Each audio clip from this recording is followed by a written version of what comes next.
zusammen! Hallo! Ja! Wir sind wieder zurück von unserer Woche Erkundungstour Kroatien und unserem Häuschen suchen, falls gerade etwas rum ist. Und ja, auf jeden Fall sind wir dann über Italien gefahren und haben dann eigentlich die erste Nacht in Triest einen Stopp gemacht und haben dort geschlafen, weil es doch auch ein langer Weg war. Wobei, den Rückweg haben wir ja jetzt auch in einem Zug durch mögen, aber beim Hinweg habe ich irgendwie dann nicht mehr mögen irgendwann. Und dann sind wir eigentlich über Slowenien, oben der nördliche Teil von Kroatien. Da sind wir ja Požega, haben wir anschauen. Also sind wir über Zagreb und dann sind wir eigentlich über Požega anschauen und sind irgendwie nicht so begeistert. Es war unser erster Tag in Kroatien und dann irgendwie haben uns die Ortschaft, eben so das Pakrac und wo uns die andere Person empfohlen hat uns irgendwie nicht so gematcht. Ich habe dann immer Pakrac gesagt, aber das heisst Pakrac und das heisst auch Karlovac. Entschuldigung für alle Einheimischen, die ich falsch ausspreche. Excuse. Ja, dann sind wir dort abgefahren und sind irgendwie ein bisschen enttäuscht gewesen. Das Katzenhaar.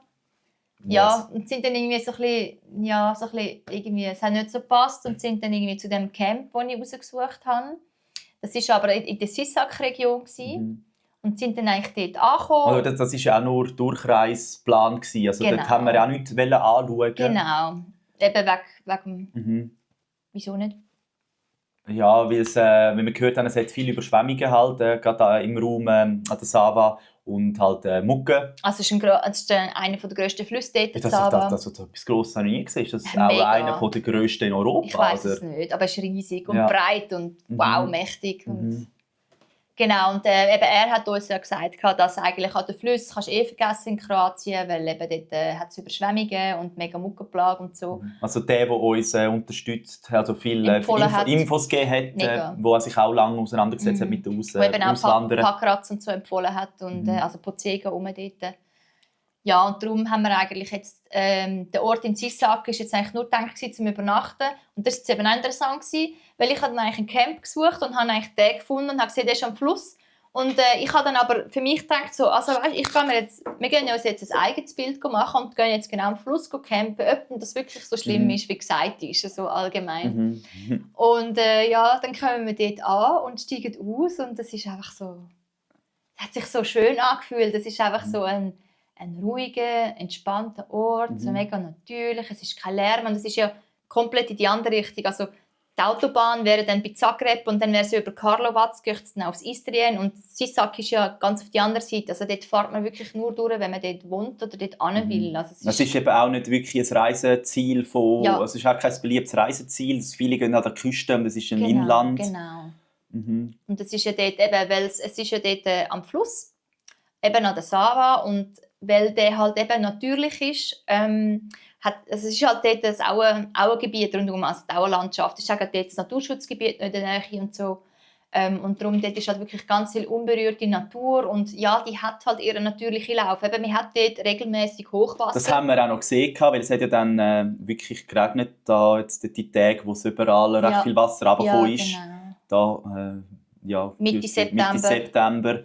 Und und haben dann eigentlich herausgefunden, dass der Teil dort bei der Sava, der überläuft nicht. Der Fluss, der steigt zwar und er drückt dann eigentlich, wenn das Wasser steigt, alles in die kleineren Flüsse zurück. Also das heisst, er drückt das bis 80 Kilometer in andere Flüsse, die dann überschwemmen. Und von dem her ist das dann eigentlich so unser erster gewesen. Also da wäre ja dann wieso auch, es wäre da in dem Fall möglich, es überschwemmt da nicht. Ja. Oder? Weil das ist der Punkt, wir müssen nicht neu mit Zahlen, wo es überschwemmt. Und wir haben auch Camps gesehen, die stehen unter Wasser. Ja. Also die stehen unter Wasser. Das sind Häuser, wo das UG unter Wasser steht. Oder? Also an der Kelle, eigentlich das EG. Aber eben, das ist genau der Punkt. Das ist jetzt in Karlovac, wenn ich das gesehen habe. Und dort kommen eben genau 3 Flüsse zusammen. Und das ist das Problem, weil Sava haben wir dort in Sisak, ist die eigentlich allein. Eben, die macht auch Hochwasser, aber sie haben auch Dämme gebaut und alles. Und eben, also wir haben dann also der vom Camp hat uns dann eigentlich, der kann Deutsch super fließend, auch seine Mami. Also wir haben uns gut mit dem unterhalten und alle unsere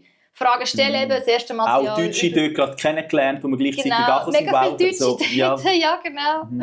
Weil das ja eine der ersten Fragen war, wo wir ausgestiegen sind und gemerkt haben, das ist schön, gell, da unten ist der Fluss, ja voll, cool, gehen wir schauen, aber gell, Überschwemmungen und so, nein, ich so, was, nein? So. Genau, und eben dort hast du darum einfach das Hochwasser. Aber eben, es überfließt nicht. Es überfließt dann, wo dann andere Flüsse zusammenkommen, eben, weil es dann die halt einfach... Sie können die Masse nicht mehr tragen. Genau, sie haben oder? halt ihren Strom, wo sie sich gewöhnt sind und nicht, wenn dann noch ein anderes Hochwasserfluss auch noch auf den trifft, dann mag es dann halt überschwemmen. Also die Überschwemmungen sind eben so Karlovac oder Richtung Bosnien, aber dort eigentlich vor allem.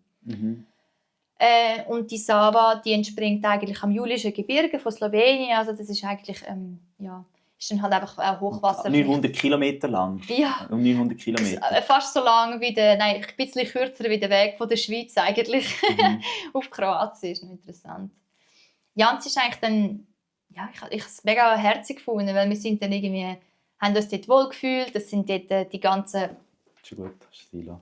Sind dort auf dem Campingplatz und die nebendran die Hühnchen und ihre Gückeli und ihre Schäfli und dann zuerst mal ein paar Hühnchen wildfrei über den Camp und es ist einfach so schön. Dann sind wir mit den Schäfli kommunizieren. Ja, haben alle noch Babys am Säugen.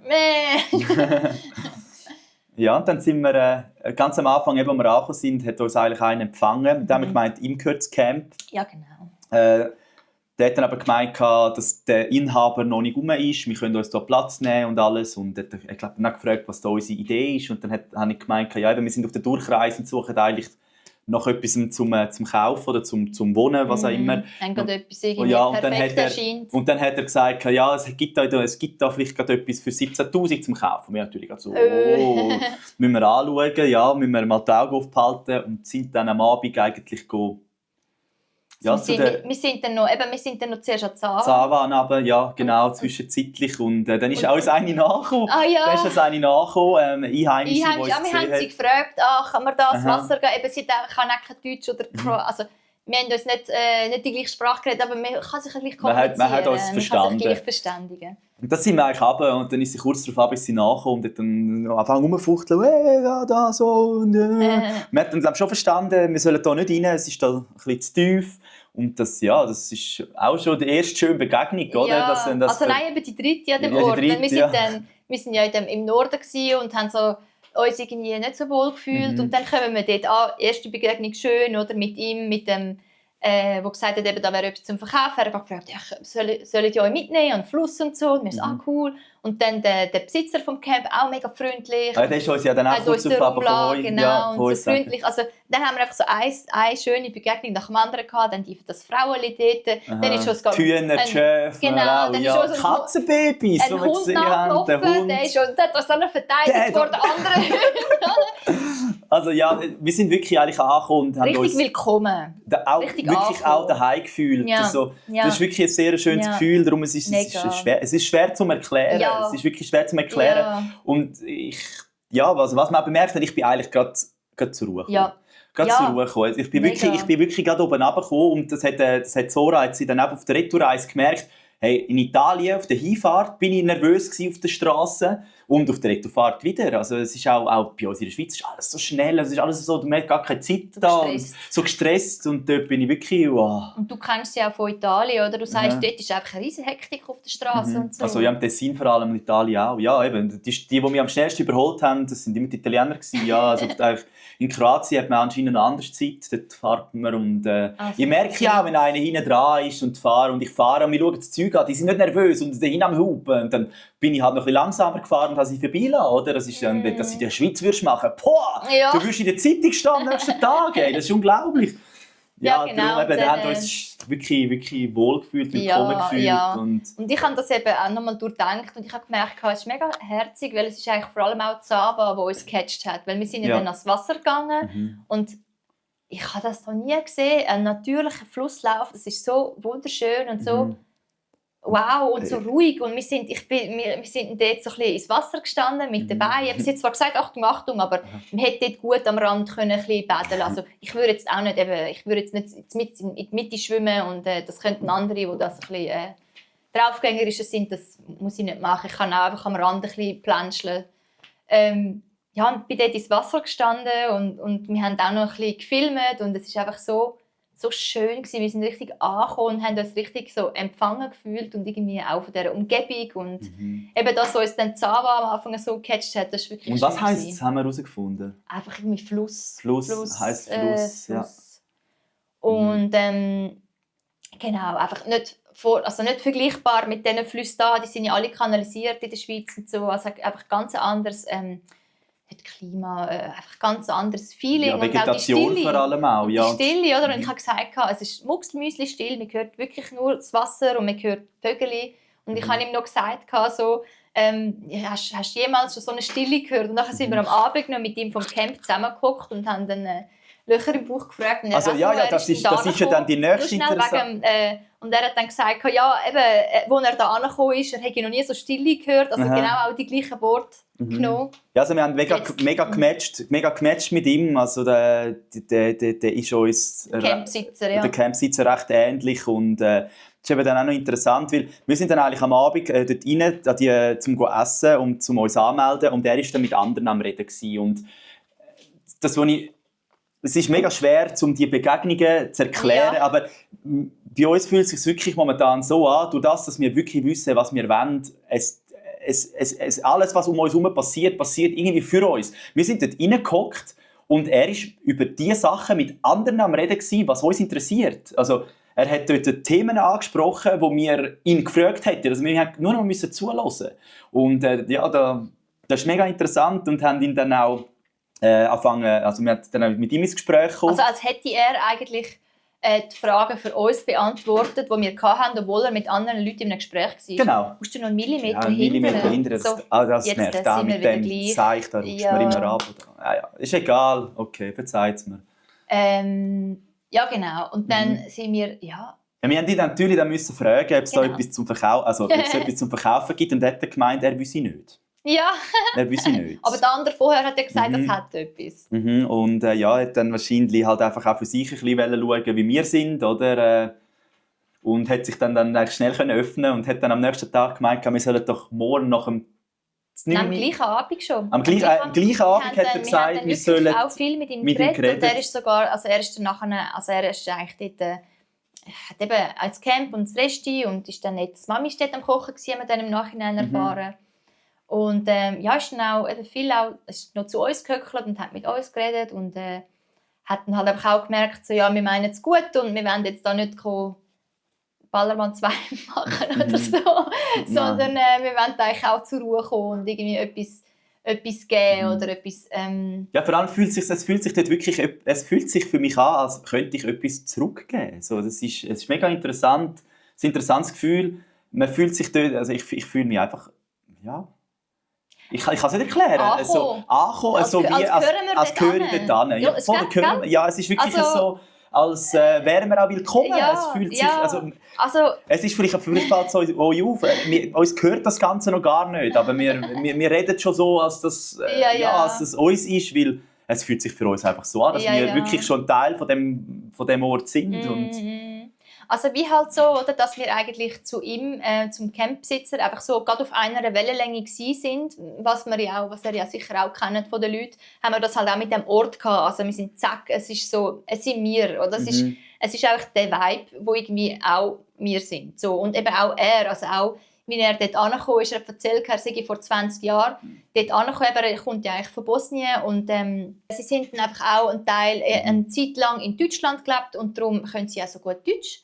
Und er hat erzählt, er sei dann eben einmal durch die Region, jetzt eben, die wir dort gefunden haben. Und nicht mehr weggekommen. Nein, genau. Nicht mehr weggekommen, so wie wir eigentlich auch. Also eben, er ist dann wieder zurück heim und hat es einfach nicht losgelassen und dachte so, was ist das gewesen? Irgendetwas ist dort, oder? Und genau das haben wir auch gehabt. Und es ist so lustig, oder? Weil wir haben halt auch schon darüber geredet und dann erzählt er das genau in den gleichen Worten und hat dann halt auch wirklich irgendwie am Abend dann gesagt, also kommen wir doch morgen nach dem Morgen. Er zeigt uns etwas. Genau, hocken wir mal zusammen und dann sind wir am nächsten Tag zusammengehockt. Dann hat er uns, am nächsten Tag hat noch ein bisschen geredet, dann hat er uns Velos gegeben und gemeint, komm, jetzt gehen wir anschauen. Er hat uns 5 Grundstücke gezeigt und es ist wirklich sehr so, wow, das wollen wir. Ja. Und das ist eben da mit diesen schönen Holzhäuschen, wo man dort könnte, wie für 17'000 jetzt geheißen. 17'000 bis 20'000 kann man das kaufen. Das Grundstück sind auch etwa 2'000 bis 5'000, nein, 5'000 Quadratmeter wären es etwa gewesen. Und dann hätte man das halt müssen zurückbauen und wieder aufbauen, weil die ein Denkmalschutz sind. Genau, dann dürfen wir das Holz nicht einfach, also wir dürfen die Holzhäuser nicht einfach abreißen und einen Betonklotz anhauen, sondern man muss die eben abtragen wieder so, dass das Holz erhalten bleibt, genau, weil das halt dort zu dieser Region gehört. Und genau, da haben wir eigentlich 2, 3 so baufällige Holzhäuschen gesehen. Das wäre auch schon mega toll gewesen. Ja, aber das wäre dann mit dem ganzen Renovieren. Genau, und alles wäre wieder auf längere Zeit. Und er hat auch gemeint, also Renovationskosten schätzt er dann schon auch etwa auf 50'000 und dann hätten wir mit dem Kauf wären wir dann etwa bei 70'000. Ja, aber es ist natürlich auch schon so, wow, es wäre realisierbar. Ja. Und dann ist eigentlich eins Bessere nach dem anderen gekommen. Es hätte dann auch schon etwas Fertiges gehabt, aber das hat uns von der Farbe nicht so gefallen. Und auch es wäre Beton gewesen. Genau, es fertig renoviert. Wir wollen selber entscheiden, wie das Ganze aussieht. Und das fertig renovierte wäre ein Gebäude gewesen, auch etwa 5'000 Quadratmeter. 5,5 Zimmerwohnung. Nein, mehr. Oh, was hat er gesagt? Ja, ich glaube doppelstöckig oder so mit Garage und so. Also es wäre direkt bezugsbereit für 2 Familien gewesen. Genau, für etwa 80'000 bis 100'000. So, dass wir mal ein Verhältnis haben. Ja, dann sind wir retour und dann hat er gemeint, also durch das, dass er uns eben vorher beim 9 oder nach dem Zmorgen gefragt hat, was wir dann eigentlich eher Holz oder Stein oder so, hat er uns ausgeführt. Wir sind dann eher bei Holz gewesen. Darum hat er uns wahrscheinlich auch zuerst die Holzdinge gesagt und hat dann nach der einen Sache gemeint, ja, er wollte uns doch noch was zeigen. Und das hat, zum Glück ist er auf die Idee gekommen, uns das noch zu zeigen, weil das ist dann wirklich genau der Punkt gewesen, wo halt durch das, dass wir gesagt haben, ja, wir haben nach Holz gefragt, hat er wahrscheinlich gedacht, ja, Steine wollen es wahrscheinlich nicht. Und das ist eben genau dann das, was zum Verkauf steht, weil es nicht zum Verkauf gestanden ist. Genau, also das ist nicht, eben diese Häuser dort sind nicht inseriert oder so, die einen ja, schon, aber... 5 hat er uns gezeigt und 2 haben wir noch gesehen, die er uns nicht gezeigt hat, die zum Verkauf gestanden, die eine Tafel ausgehauen haben. Die 5, die er uns gezeigt hat, die sind gar nicht ausgeschrieben gewesen. Genau, und eben, das ist dort völlig normal. Wir sind ja das Land abgefahren und ein Teil vom Land. Und eben, es ist dort wirklich jedes dritte Haus steht dort also nicht zum Verkauf, steht leer. Also eben, darum das Häuschen dort, das wir jetzt gefunden haben, das steht auch schon 15 Jahre leer. Als würde es auf uns warten. Ja. Ja, genau. Und dann haben wir das eigentlich anschauen. Das erzählen wir alles nochmal. Ist okay. Ja, ist okay. Und das war offen, also das war begehbar, die Tür war offen, so aus den Angeln gerissen. Und haben dort alles anschauen und ja, es sind eigentlich mega überrascht gewesen, weil es ist wirklich, es ist trocken gewesen, es ist nicht schimmelig gewesen, eben die Fenster sind teilweise ein bisschen die Gläser kaputt gewesen, aber es hat mega top instand ja, nichts reingeregnet, also die massiven Steine, die haben keinen Makel, das ganze Gebäude steht eigentlich super dort, ja. Genau, also es ist alles intakt, das ganze Mauerwerk ist intakt. Wir haben auch in Estrich rauf können. Das Dach ist auch intakt, es schifft nirgends rein. Ja, es ist alles trocken, es hat einen riesigen Keller drinnen. Das ist, er gesagt hat, das hat 95% in Kroatien keinen Keller. Und das ist ein Muss für uns, wegen unserem Plan mit Anpflanzen und alles. Genau, oder? dass wir herlagern, dass wir Sachen fermentieren, einkochen und das lagern. Und auch sonst, oder, für die ganze Pflanzenanzucht und so braucht man halt wirklich auch ein bisschen, vor allem kühle Räumlichkeiten. Genau, dann haben wir eigentlich ein ganzes, also hat es dort das ganze Stegeli drauf und dann hast du eigentlich ein ganzes EG, dann kommst du so einen Vorraum sozusagen, den man vielleicht als Wintergarten nutzen kann, der ist dann nicht beheizt und das WC ist eben auch nicht beheizt, das ist ganz das WC. Und dann kommst du eigentlich rein und dann ist eigentlich eine grosse Stube und eine Küche und ein kleines Zimmer und nochmal ein Zimmer, nochmal ein grösseres Zimmer und dann haben wir noch ein kleines Räumchen, das noch abgeschlossen ist, wo wahrscheinlich eben Dusche drinnen ist, haben wir jetzt so ein bisschen eruiert, so gedanklich. Eben, der Keller ist nochmal genau der gleiche Grundriss nochmal. Wenn wir da aufs andere Video verlinken, wo wir schon erzählt haben, oder dass wir jetzt nicht nochmal... Ja, aber tun wir da auch ein bisschen erzählen. Wir auch noch ein bisschen erzählen, ja. Genau, und einfach der Dachstock und dort hat es auch nochmal ein eingemurrtes Häuschen und dann haben wir eigentlich... Dann haben wir nochmal ein zweites ein Häuschen, das bewohnbar ist. Dann haben wir eigentlich bewohnbar wäre. Genau. Wo man kann renovieren kann, wo Adressen hat. Genau, das ist ein bisschen baufälliger. Dort regnet es rein. Aber die 2 wären eigentlich feste Adressen, wo Leute drin wohnen können. Also wo man vielleicht mit der Mami eher mal zusammen zuerst im ersten Wohnhaus Und dann, wenn sie will, vielleicht ins eigene Wohnhäuschen oder so. Eben, wer dort mal angegangen ist, der geht nicht mehr weg. wenn er die Möglichkeit hat, will er wahrscheinlich nicht mehr weg. Ja, also wir haben jetzt auch mit Kollegen geredet und so, die sind jetzt irgendwie auch schon halb gedanklich während dabei, obwohl wir gar nicht gesagt haben, hey, kommt mit, sondern eben, ja, irgendwie das natürliche Leben. Irgendwo im Herz wünscht sich das eben, glaube ich, schon recht viele Leute. Ich glaube auch, das wollen eigentlich wahrscheinlich sehr viele, aber es wird halt auch einfach gesagt, dass das es wird auch ein mega schlechtes Bild gemacht und auch extrem... Grusig dort und Hinterland und... ja, nicht einmal per se das, sondern auch halt auch Selbstversorgung oder so. Es wird auch so erzählt, dass man extrem... also wenn man Bauern in der Schweiz anschaut, von morgen bis am Abend sind die Landwirte, dann ist das ja wirklich auch so. Es sind 12 Stunden am Ackern, das ist so. Das ist halt das Bild, das man hat. Nennt man das ja so wahrscheinlich. Ja. Und, aber das ist wirklich... Auch mit Viehhaltung und so, das braucht so viel mehr Zeit, durch das, dass wir kein Vieh werden halten. Wenn wir kein Tier essen, brauchen wir kein Vieh. Genau, und das ist, wir brauchen, wenn es hochkommt, 100 Quadratmeter Garten, der Rest ist alles Luxus in dem Sinn. Aber wenn man Tiere muss halten, müssen wir ja, Tiere essen mehr wie ein Mensch. Das heisst, wir müssen so viel Land haben, also Landbewirtschaften für die Tiere, das müssen ja wir machen, dann müssen wir es lagern für die Tiere, dann braucht man Ortschaft, dann brauchen wir die Vieh lagern, dass die wohnen können. Ja, auch lagern, je nachdem. Also vielleicht müssen sie das aufhängen, das Fleisch. Nein, genau, dann müssen ja irgendwo auch dürfen wohnen, müssen vielleicht weiden. Und das ist so viel Zeit. Und auch wenn sie krank sind und solche Sachen, ich schätzungsweise, das ist jetzt meine Berechnung, etwa 2/3 kann man wegrechnen von der Zeit, von der Aufwand, von allen, vom Platz, von der Platz, von allem eigentlich. Wahrscheinlich mehr, wie 2/3 kann man auch wegrechnen, wenn man auf Vieh verzichtet in dem Sinn. Genau. Also wir haben ja wirklich also Nutztier, sagt man. Nutztier. Das Nein, Vieh ist auch ein Begriff. Ja. Aber ja, eigentlich sind es Tiere, man kann es einfach so sagen. Genau. Und da wir ja nur den Gemüsegarten haben, eigentlich, wir wollen ja eigentlich nur Gemüse und Früchte für uns selber versorgen. Und auch nicht zum Verkaufen. Wir haben ja nicht vor, jetzt landwirtschaftlich den Gemüseanbau betreiben und dann das Gemüse von dem müssen leben. Wir haben ja unser Online-Business und wollen das eigentlich für unsere Eigenversorgung dort machen. Darum der Rest in ein Kioskli, wo vielleicht weg oder eben für vielleicht den Camp oder so. Camp, mit dem sind wir mega in Kontakt und verbunden auch. Und haben ihm schon gesagt, dass er unsere überschüssige Ernte bekommt oder so. Eben, ja, es ist mega schön oder so die Hilfsbereitschaft und die Gemeinschaft, die auch noch ist. Und nach der wo wir als Fremde einfach aufgenommen worden sind, so als eben gibt es keine Grenzen, was es irgendwie auch nicht wirklich gibt, oder so. Ja, das ist ja wirklich auch so. Also ich muss jetzt, die Community ist für mich nicht, dass ich in einer Großstadt wohne und um mich herum sind 1000 Leute, sondern eine Community kann auch sein mit 4-5 Leuten. Ja. Und vielleicht auch nicht gerade nebendran, sondern vielleicht so 200 Meter weg. Das Community ist für mich etwas, wenn irgendetwas ist, also dass man auch füreinander da ist, dass man schon weiss, dass jemandem nicht gut geht und vielleicht gar nicht um Hilfe muss fragen, sondern schon die Hilfe angeboten wird, weil man sich halt kennt. Oder das ist schon auch etwas, wo wir uns noch sehnen und das ist dort, oder so herzlich, wie wir dort aufgenommen worden sind. Oder das kenne ich gar nicht. Der Campsitzer, der gleist das uns schon fast alles auf, oder? Der hilft uns dort hin und hat uns nicht einmal gefragt.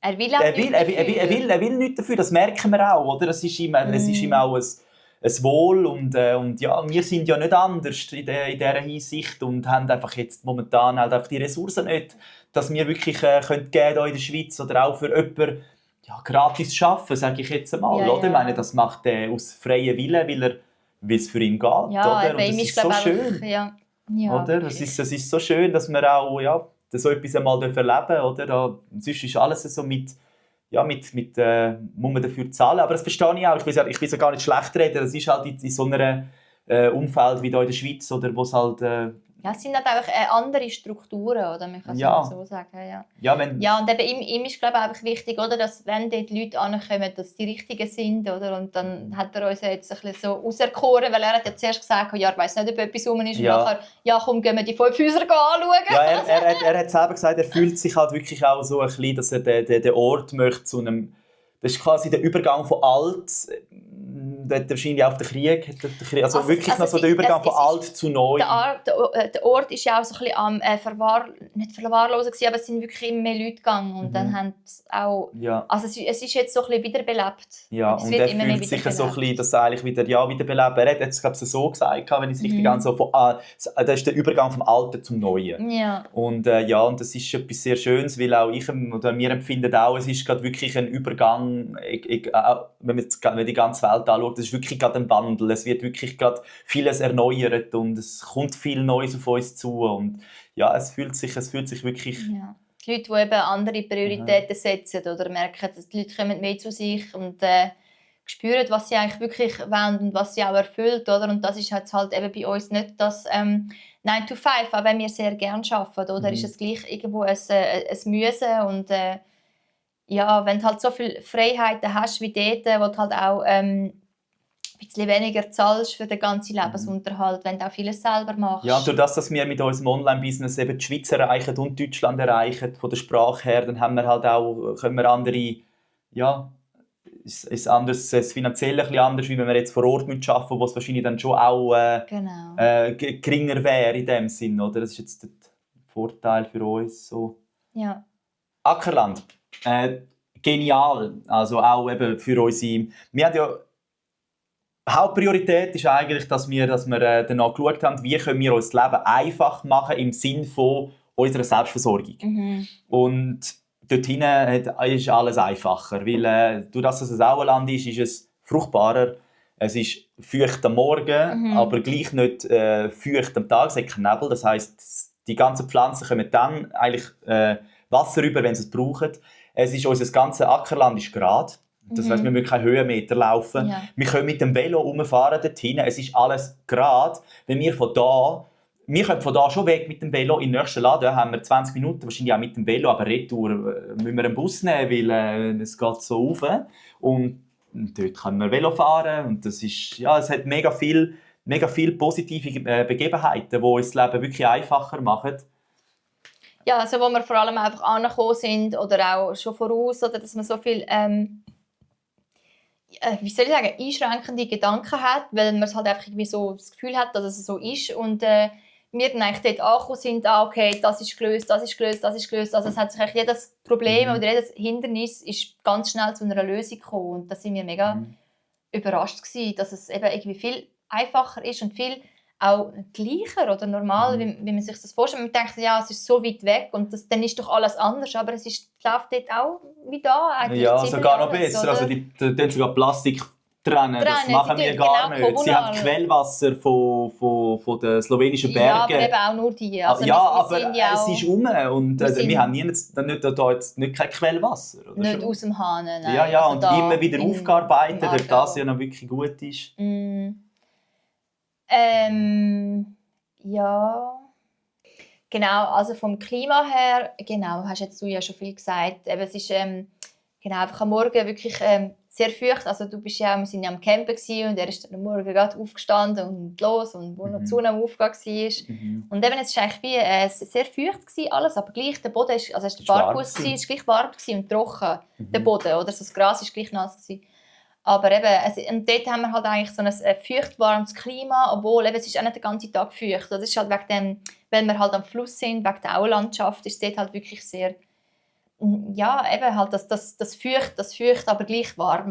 Und das ist halt einfach, haben wir dann uns ja auch noch mal auf dem Heimweg mega schlau gemacht. Das ist eigentlich die absolut perfekte Gegebenheit für eigentlich unseren Gemüseanbau. Also es ist wirklich am wenigsten Arbeit, die wir werden haben. Also, was wir bis jetzt angeschaut haben, gibt vielleicht noch bessere Orte. Also von der Bewässerung her, aber eben auch vom fruchtbaren Boden her. Also wir haben von unserem ganzen Grundstück ist eigentlich mit Brennnesseln überwachsen. Und Brennnesseln sind ja eigentlich Stickstoffanzeiger. Das heisst, das hat sehr viel Stickstoff im Boden. Und das bedeutet, dass Pflanzen sehr viel Nährstoff haben dort. Das heisst, es ist wirklich für den Gemüseanbau, den wir vorhaben, das wird, glaube ich, noch einfacher, wie wir es uns überhaupt vor allem auch von den Temperaturen, die schon so früh gut sind. Also wir haben wahrscheinlich 3 bis 4 Monate mehr Ertrag wie jetzt da, wo wir jetzt wohnen. Weil es ist halt das ganze Jahr durch eigentlich immer ein bisschen wärmer. Also ich würde sagen, so etwa jeden Monat ein bisschen 5 Grad wärmer, wie da jetzt, wo wir sind im Aargau, in der Schweiz. Eben im Winter, er hat jetzt gemeint, es hat jetzt glaube wirklich 15 Jahre nicht mehr geschneit. 2014, glaube ich, letztes Mal. Ja. Was haben wir denn jetzt? 14 Jahre? Ja. Also wirklich. So und es wird eben auch ein bisschen wärmer. Und wir haben jetzt auch geschaut, also wir könnten dort wahrscheinlich statt Mitte Mai Eisheiligen rauspflanzen, können wir vielleicht schon im April oder vielleicht sogar schon im März. Und halt, ich meine eben... Direkt raus vor allem. Genau, und jetzt sind wir halt auch, bevor wir gegangen sind im September, haben wir eigentlich unsere Zucchini müssen killen, weil die einfach so voller Mehltau war. Und wir sind dort angefahren und die Zucchinis dort, die sind alle noch mega grün, prächtig am Strahlen. Und halt eben auch länger, also wahrscheinlich eben nur bis im September, sondern vielleicht bis im Oktober, November rein. Also wenn wir vielleicht 2 bis 4 Monate längere Anbauzeit haben, dann haben wir unser Leben wieder so viel einfacher dann. Was hast du gesagt? 11 Stunden Sonnenstunde hey, haben wir im Sommer haben wir, ja. 11 Stunden Sonnenstunde. Also eben mehr, darum pro Tag. eben auch Kroatien, weniger jetzt, also wir haben ja auch Spanien und Italien angeschaut. Trocken. Aber eben, es ist einfach so trocken dort, es hat zwar auch mehr Sonnenstunden, es hat aber auch weniger Regen und eben, ist auch wieder teurer, oder? Und Kroatien ist einfach so, für selber versorgen ist einfach genial, weil es hat mehr Sonnenstunden, es hat eben dort jetzt ein bisschen weniger Regen, ist aber gleich genug feucht, ein bisschen wärmer, nicht so der Bereich, dort nicht so harte Winter, oder? Wenn man dann ins Lika-Gebirge geht, dort ist es dann wirklich auch mega vereist und so. Ja, also von der Temperaturen her, von den Gegebenheiten klimatisch also perfekt. eigentlich alles bis auf einen Punkt haben wir den auch noch. Also der Punkt ist ja so gross, dass wir ja schon fast überlegt haben, dass wir das Ganze platzen lassen. Aber ja. Die Mücken. Scheisse, ja. Wir haben das wirklich auch angeschaut, auch mit dem Campinhaber, weil ich habe natürlich dort, ich habe seine Arme anschauen und seine Beine anschauen, um einfach zu schauen, ob er auch gestochen wird. Und er wird auch gestochen, aber er hat das so gesagt, das dort sind seine Mücken. Und wenn er an den Strand geht, dann sind das nicht seine Mücken. Damit hätte er sagen, ja, dass er das nicht mehr merkt, aber ich habe jetzt noch Mückenstich. Also es sieht interessant jetzt, aus. Jetzt nicht mehr, oder? Ja, ich glaube, ich sehe es immer noch. Schau. Ja, also wir haben dort wirklich an einem Tag 20 Mückenstiche kassiert. Ja. Ich sage nicht, dass ich mehr habe, weil sonst gehen wir dann gleich nicht. Ja, aber es ist wirklich alles bewachsen dort und wir haben schon Massnahmen, aber es ist wirklich eigentlich ein Killerkriterium gewesen, dass wir fast gesagt haben, nein. No chance, weil wir wollen ja eine Lebensqualitätsverbesserung und nicht eine Minderung und wenn wir eigentlich permanent verstochen werden. Aber wir haben dann auch gemerkt, okay, haben wir das mal so ein bisschen auf uns wirken lassen, haben gemerkt, noch ein bisschen beobachtet und sind auch wirklich immer schauen und haben gemerkt, okay, es ist eigentlich vor allem Dämmerung. Also es ist so vom 6 bis am 7 kommen die und fressen uns die ganze Zeit. Und am Morgen müssen wir ja nicht raus, weil wir kein Tier haben. Das heisst, der Part, bis sie wieder weg sind, werden wir auch nicht aufgegessen. Genau. Auch durch kein Vieh werden wir wahrscheinlich weniger anziehen, die sich halt dort frei ernähren können. Oder? Genau, also es ist so ein Morgen- und Abenddämmerung, so eine Stunde etwa, hat es wirklich viel, aber eben, da kann man ja auch mal sich ein paar Sachen einfallen lassen. Oder? Ich meine, dann schauen wir halt sicher, dass wir unser Wohnhaus als erstes muggensicher machen. Haben wir da auch, ich habe da auch Muggennetz, weil ich will auch da rein. Es hat auch da Muggen. Also es ist nicht so, dass es da keine hat, aber dort, und das ist vielleicht auch ein Unterschied. Oder wir sind dort halt draussen gehockt. Also wenn wir da draussen hocken, dann werden wir auch verstochen. Wir müssen auch schauen, mit Räucherstäbchen hilft gegen Muggen, falls ihr das noch nicht wisst. Wenn wir draussen auf der Terrasse hocken im Sommer, müssen wir auch irgendwie am Abend die 2 Stunden Räucherstäbchen anhaben, sonst werden wir auch aufgegessen. Und dort waren wir halt permanent draussen und haben keine Räucherstäbchen gehabt.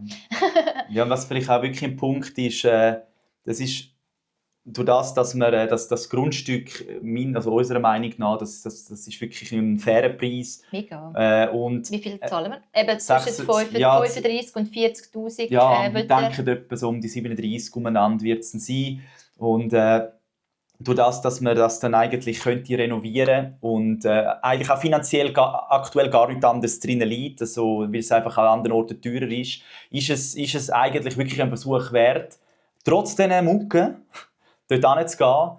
das einfach auch einmal angehen. Und wenn man merkt dann in ein paar Jahren, dass es halt nicht würde klappen, dann kann man sich das, dann findet man vielleicht irgendjemanden, der gerne Mucke hat, und dann kann man das dann eigentlich auch weitergeben. Aber eben, es ist echt nicht so das Problem. Nein, da werden wir Lösungen finden. Sie sind zu diesen bestimmten Zeiten unterwegs, da kann man schauen, dass man dann aus dem Weg geht. Also man kann Sie sind immer unterwegs gewesen. Kochen und essen.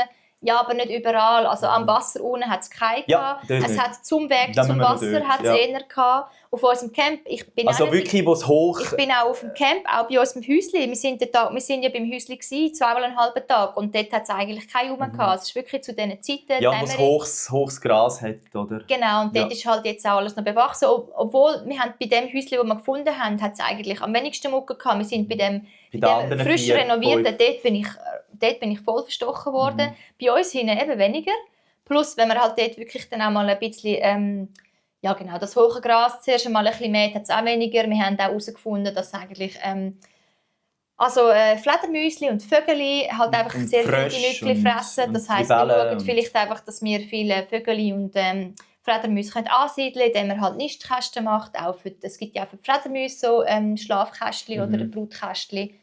Okay, eben, es gibt Lösungen. Oder? Ja, das ist... Und das ist jetzt an dem... Also es ist mal kurz an dem gescheitert. Wir sind ja dann auch wirklich in unserer Reise schon weggefahren. Und, weil es dort regnen ist. Und ich habe eigentlich dann schon nochmal retour wählen. Ja. Und Zora war dann noch nicht so gut gestimmt nach diesen Mucken. Und wir sind dann eigentlich in ein Airbnb und haben das Ganze nochmal durchdenkt und alles. Und wären dann eigentlich weiter nach Istrien. Genau. Aber den Teil haben wir dann wie weggelassen, weil wir sind dann nach dem Airbnb eigentlich nochmal zurück und haben dann wirklich uns auch die Zeit genommen, die ganzen Räumlichkeiten aufzuschreiben und alles. Und das war ein super Entscheid gewesen, weil jetzt haben wir eigentlich wirklich auch Sachen. Wir haben auch dort das Hochwasser noch gesehen. Weil wir haben gesagt, jetzt regnet es. Jetzt können wir doch schauen, ob jetzt dort wirklich wir können dort wohnen oder nicht. Ja, genau, Darum haben wir uns wirklich noch mal die Zeit gelassen, die eine Ortschaft anzuschauen. Wir sind dort noch mit dem Auto stecken geblieben, weil ich gedacht habe, wir können noch schnell an den Wald hinterfahren, weil wir haben ja unmittelbar neben unserem Grundstück auch noch einen Wald. Wenn wir etwa 200 Meter laufen, dann sehen wir jetzt so ein Wägel rauf. Ja. Und dann, ja, es ist... Ich habe gemeint, wir kommen jetzt nicht mehr heim. Und dann haben wir da die starke Frau, die hat dann richtig gestossen da vorne. Und dann habe ich uns einfach aus der Grube rausgeholt, Mann. Wir sind da tatsächlich rausgekommen, wo ich eigentlich schon gesehen habe, dass wir Hilfe holen. Ja. Aber ja. Ja, genau, wir haben auf dem Grundstück wir haben wirklich auch ein paar vereinzelte so Mini-Wäldchen aus so 5 Bäumen oder so, 2. Eigentlich alles, was wir uns... Und noch so einen Zoom von Bäumen und dort wachsen schon Äpfelbäume. Also alles, was wir uns vorgestellt haben. Ja, und Haselnusssträucher und Walnussbäume. Wir haben gesagt, die Sonne muss so wandern, das haben wir. Wir haben gesagt, der Wald ist im Süden, das haben wir. Nein, im Norden. Der Wald ist im Norden, dass wir den ganzen Tag Sonne haben und genau das haben wir. Wir haben den Fluss, check. Wir haben die richtigen Gegebenheiten, check. Wir haben den Keller, check. Fluss, obwohl es geheißen hat, Fluss ist nicht möglich. Wir haben unseren Fluss. Wir haben das Wäldchen auf unserem Grundstück, wo wir auch nicht reinhöckeln können. Es ist nicht gross, aber Hängematte so gut rein. Haben wir wählen, check. Und in Gennähe der nächste grosse Wald. Wirklich. Wir hätten die Möglichkeit, sogar ein Gebäude vermieten, wenn wir Einnahmen bräuchten, check. Wir haben etwas, das wir ausbauen können, check. Wir haben genug Platz fürs Mami, check. Wir haben genug Platz, um vielleicht eine riesige Schür haben wir auch noch. Um irgendwann unsere Retreats oder je nachdem, was wir alles noch auf unserem Grundstück machen können, wo es keine Sau stört, check. Wir können Musik hören! Ja!